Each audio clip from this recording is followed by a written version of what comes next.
সম্প্রতি 8 দিন হসপিটাল নিয়ে এখানে কথা হয়েছে, অনেক কথা। আমি ওই সমস্ত তর্কে যাচ্ছি না, শুধু মানবিক একটা দল বিষয় সরকারকে বিবেচনায় নেওয়ার জন্য অনুরোধ করব। এই মেডিকেল কলেজটা, হাসপাতালটা একটা মেডিকেল কলেজের হাসপাতাল।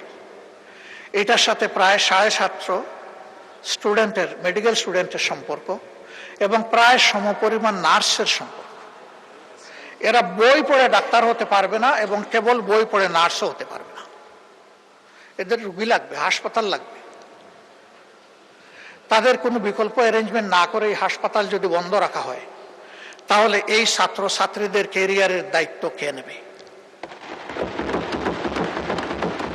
অনুরূপভাবে বিদেশ থেকে পরবর্তীতে এই সমস্ত শিক্ষা প্রতিষ্ঠানে আর কোনো ছাত্রছাত্রী ভর্তি হওয়ার কোনো আগ্রহ রাখবে না, বলবে মাঝপথে আমরা ব্ল্যাক আউট হয়ে যাব। এই সিদ্ধান্তহীন, অস্থিতিশীল ও অনিশ্চিত গন্তব্যে আমরা যাব না। তাতে কি দেশের লাভ হবে? এখানে যারা কর্মকর্তা কর্মচারী আছে, যারা মালিক পক্ষ আছেন, সংগঠিত গঠনের জন্য আমরা সকলেই খুবই অনুতপ্ত, আমরা শোকাহত। সঠিক তদন্তের মাধ্যমে কারো দোষ প্রমাণিত হলে তার বিচার হোক, শাস্তি হোক, আমাদের কোনো আপত্তি নেই।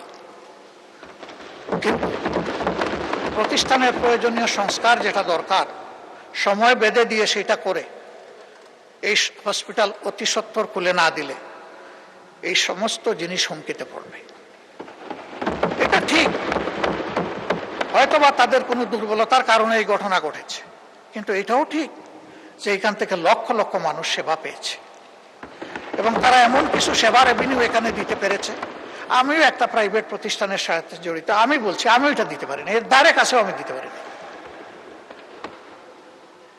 তাদের ভালোকেও অ্যাপ্রিসিয়েশন দেওয়া হোক, আর তাদের কোনো অপরাধ থাকলে সেটাকেও বিবেচনায় নেওয়া হোক, কিন্তু আমাদের পদক্ষেপটা হোক মানবিক এবং যৌক্তিক।